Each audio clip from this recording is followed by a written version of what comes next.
to not have real role models as a man growing up, or just anybody, man or woman, trying to figure this shit out. But hey, it's life though, man. That's how the cookie crumbles though, you know?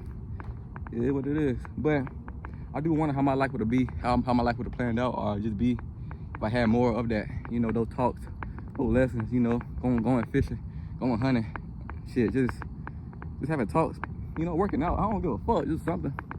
But it is what it is though. It is what it is. I just gotta be better for who I need to be better for. And it is what it is though.